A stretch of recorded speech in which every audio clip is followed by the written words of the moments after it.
শিবানী, শোন না, আমার জন্য একটা কাজ করবি? তুই যুবরাজকে ডেকে আনবি। কি? চিৎকার করিস না। পারবি কি পারবি না কেউ যেন জানতে না পারে। হ্যাঁ, কি বললি? আরেকবার বল। কাটারিখানা এনে না সোজা এক কোপ বসিয়ে দেবো। সবেতে তামাশা ভাল লাগে না আমার। সেই মহাদেবের খোঁজ করবে তুমি, আর আমার দোষ হবে। ছাড় তো, আমি নিজেই যাচ্ছি। থাক থাক থাক, আমি যাচ্ছি। কত রঙ্গ যে দেখাবি আর।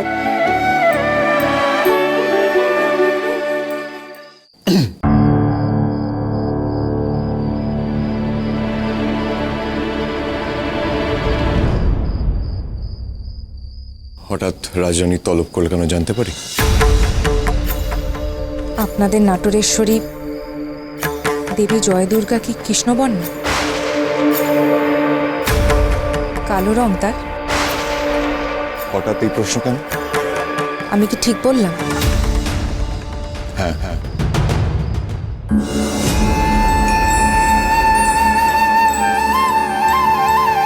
যুবরাজ কিছু আগে আমাকে বলেছিলেন তার সঙ্গে নাটোরের রাজবাড়িতে ফিরে যেতে। আমি ফিরতে পারি। সত্যি? হ্যাঁ, কিন্তু আমার শর্ত আছে।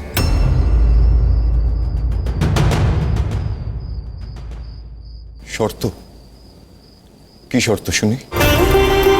একখানা নয়, আমার তিনটে শর্ত আছে।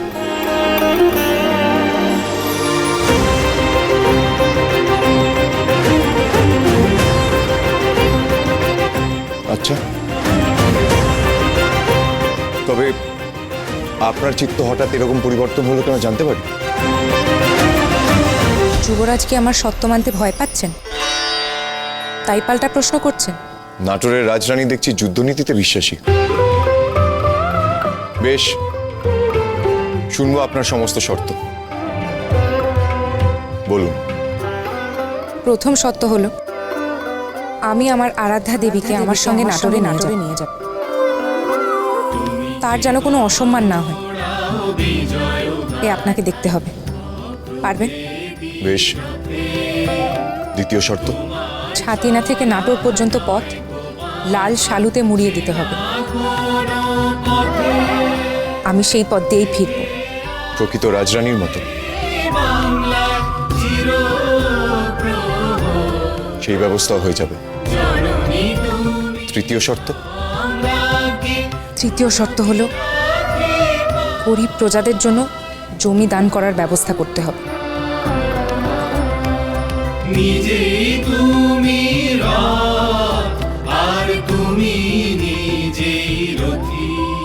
আমি আমার বিয়ের সময় দেখেছি, আমার বরণের সময় অবধিও দেখেছি, নাটোরে প্রচুর জাঁকজমক হয়েছে, কিন্তু গরিব প্রজারা সেই কুড়িয়ে বাড়িয়েই খেয়েছে। তাই আমি যদি নাটোরে ফিরি, আমি চাই গরিব প্রজাদের জন্য কিছু দান ধ্যান করতে। আপনি কি পারবেন? খুব কঠিন কিছু চেয়ে ফেললাম কি যুবরাজ? না, যে কাঠিন্যের সম্মুখীন আপনাকে রাজবাড়িতে হতে হয়েছে সেই তুলনায় কিছুই না। আপনার সব শর্ত আমি মেনে নিলাম। বুঝতে পারছি, শুধু রাজরানী নয়, একেবারে রাজেশ্বরীকে নিয়ে নাটোরে ফিরব।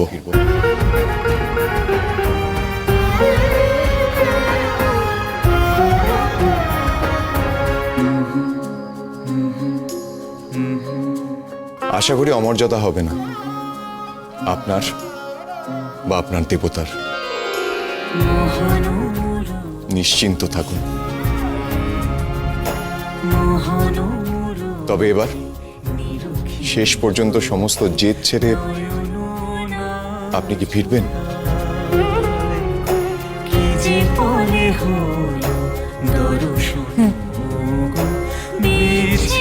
ফিরবো।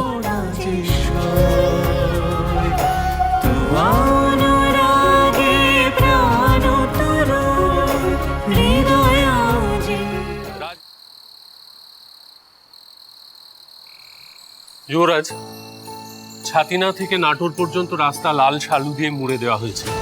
প্রতিটি বাঁকে আমাদের লোক প্রস্তুত রয়েছে। মান অভিমান পর্ব তো মিটলো তাহলে, কি বলো? মিটলো। তা কাছে এসে ভালোভাবে মিটলো নাকি দূরে দূরে থেকে কিছুটা মান অভিমান রেখে মিটলো?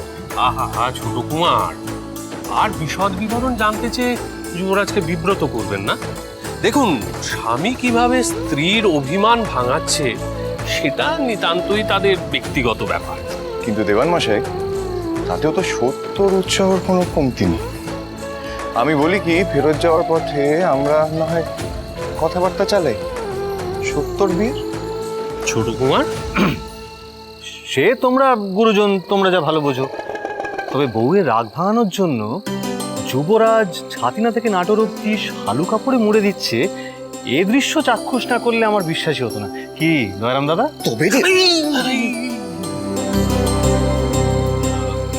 যাকে সেসব নিয়ে কথা বলে আর দরকার নেই। রাজরানী যে ফিরতে রাজি হয়েছেন, এই আমাদের পরম সৌভাগ্য। কান্ত দাদা, হাজারের ওপর লোক মোতায়েন করেছে দয়ারাম দাদা, কি মুখের কথা? দেওয়ান মশাই,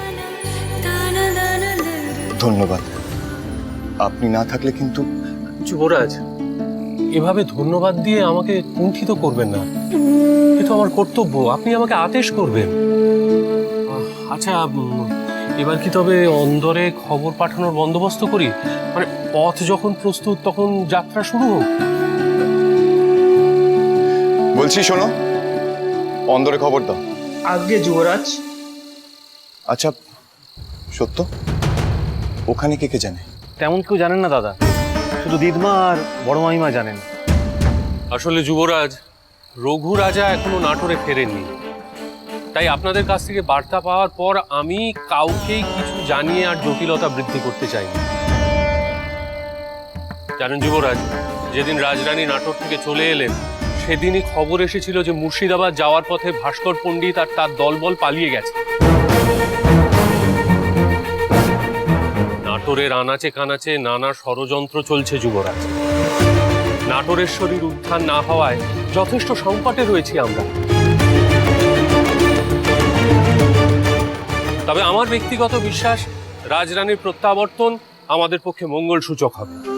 সেক্ষেত্রে ফিরে যাবার পরে তাকে যোগ্য মর্যাদা দেওয়ার বিষয়টা আমাদেরই যত্নবান হতে হবে দেওয়ান মশাই। রাজরানীর দ্বিতীয়বার যাতে অপমান না হয় সেটা আমি নিজে দেখব। কারণ আমি বুঝতে পারছি, যেই মুহূর্তে আমি ভবানীকে নিয়ে রাজপ্রাসাদে প্রবেশ করব, ঠিক সেই মুহূর্তে ছোট কাকা মশাই, খুড়িমা, পিসি ঠাকমা, দেবী প্রসাদ সবাই মিলিতভাবে বাধা দেবে। আহা, সবাই মিলে ঠিক সামনে নেওয়া যাবে ক্ষণ। ওই দেখো দাদা, রাজরানী আসছেন, চলো এসো। আসুন।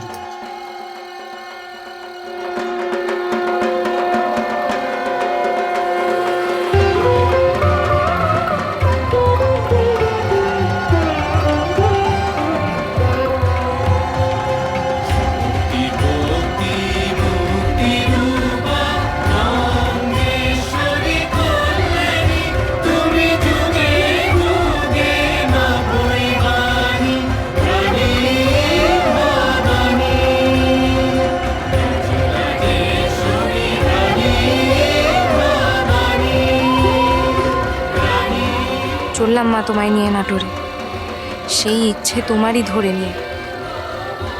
দেখো মা, তোমার মর্যাদা যেন রাখতে পারি নতুন জায়গায় গিয়ে। এখন চিন্তা একটাই মা, যুবরাজ তেনার দেওয়া কথা রাখতে পারেন কিনা। যদি উনি নিজের কথা রাখেন তাহলে আমিও কখনো যুবরাজের অমর্যাদা হতে দেব না। আমি তো তোমাকে সুখ দিতে পারবো না, তোমার বউ যেন তোমাকে সুখ দেয়। চৌগ্রামের মাটির গন্ধ তুই আমার কাছে, যতদিন আমার ছায়া আমার সাথে থাকবে তুইও থেকে যাবি রে পুটি। রাজরাজেশ্বরী রানী